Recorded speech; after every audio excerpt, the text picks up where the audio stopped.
Hey everybody, this is Sean Riley with Riley Real Estate and MassHomesale.com with this week's Q&A Saturday video.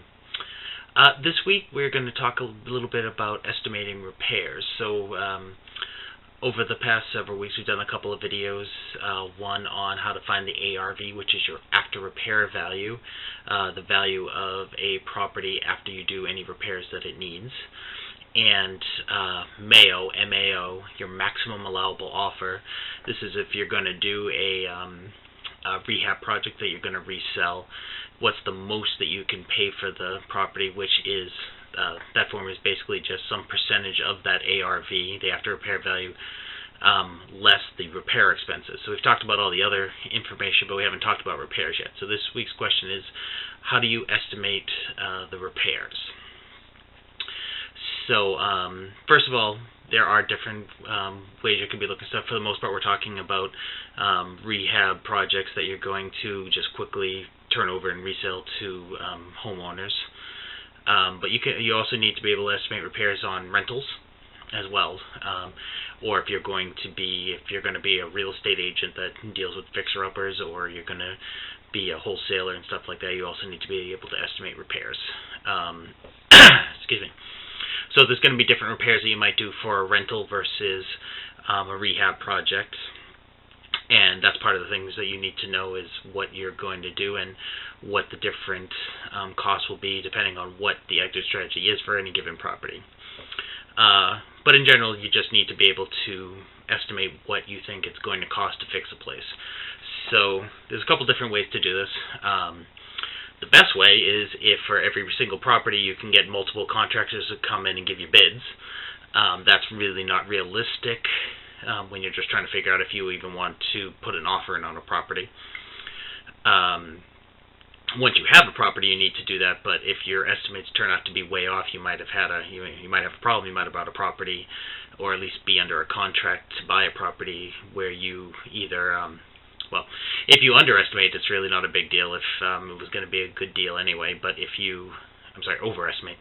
If you underestimate, then you could have something that looked like it was going to be a good deal turn out to be quite bad. So aside from getting multiple bids from a contractor, another one is if you have a good relationship with a contractor, you can either see if they can come out and look at a property with you, or at least maybe you can pay them to come out, pay them like $100 to come out and go through and kind of give you an idea of what needs to be done and some ballpark estimates. Beyond that, obviously if you have construction experience, that's going to be a big leg up in trying to figure this out. And after that, so there's a couple different things you can do. What a lot of people will do is very old school. You go to your local Home Depot and Lowe's and places like that, and you basically go through and you figure out how much materials cost.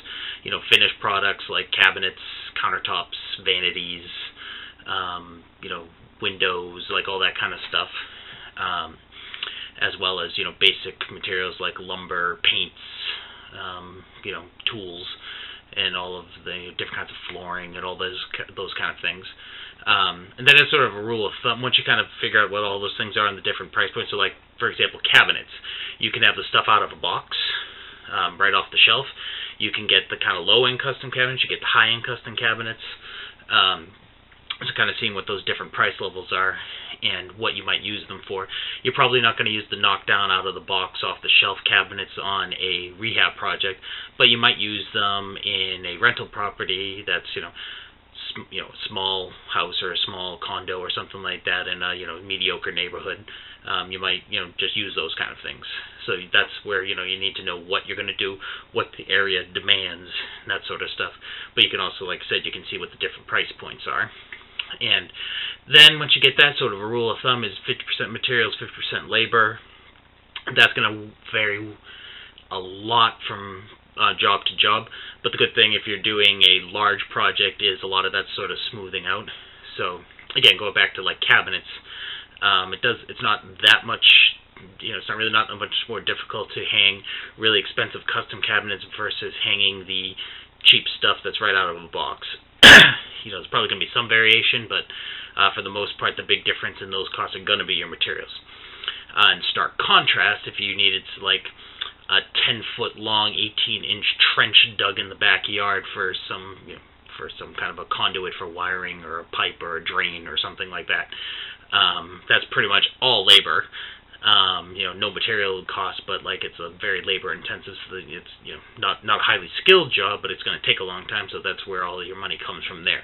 So if you have a couple of things like that, and a couple of things where your materials are the bigger deal, then and it should wash out in the end. If you have more limited number of jobs, you probably need to adjust that a little more. But on a big project, again, rule of thumb, not a bad starting place.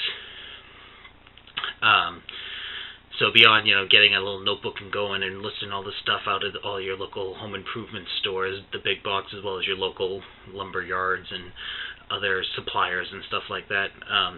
Obviously, you can do internet research. So things like Home Depot and Lowe's will have like calculators for different projects, but for the most part, these just help you figure out what materials you need and how much of them. So they're somewhat useful. So instead of trying to do all the math, if you're doing carpeting, if you have a room that is 9 feet and 6 inches, that's making it a little bit harder than that. So 9 feet and 4.5 inches by 12 feet 10 inches. You can plug that into like one of the little things. It'll tell you how many yards of carpet you need, so you don't have to convert everything into do all the different units and try to figure all that kind of stuff out. So it's not useless, but you can figure out how much material you need, but it's not going to give you like good project costs. Unfortunately, Home Depot actually used to have a really good estimating tool, but like sometime last year, I guess they took it down. So that was unfortunate. I might just put a link to a YouTube video that explained how to use it, just to show you how good it was, even though you can't use it anymore. So beyond those stores, you can find some other stuff online. Home Advisor, I think that's what it's called. A website where you can actually also use it to try to find contractors. Some people like it, other people don't think it's that great. It used to be called Service Magic. I actually had pretty good luck with them in the past. Back then, I haven't had less success since they become Home Advisor. But they do have some cost calculators and for different projects, and some good information about what to expect for those projects. So that's a nice one to use.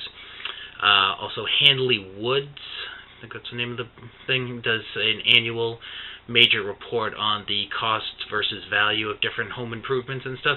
So you can go through that. You can see what different projects cost. So it has a national, a regional, and then more local report. So you can get like a Boston area report, which Boston area covers most of eastern Massachusetts and southern New Hampshire, which is actually pretty good for me because that's the area that I'm looking in. If you're looking for something specifically for Boston, the fact that it's telling you some stuff up in Stratford County, New Hampshire, is going to kind of skew those numbers a little, but it's still better than the overall New England report, which is better than the overall national report. But like I said, it gives you a nice ballpark of what some stuff is costs, what projects cost, and what kind of return you would generally see. Those returns are probably not that accurate for people who are doing major rehab projects because you kind of stack everything on top of each other.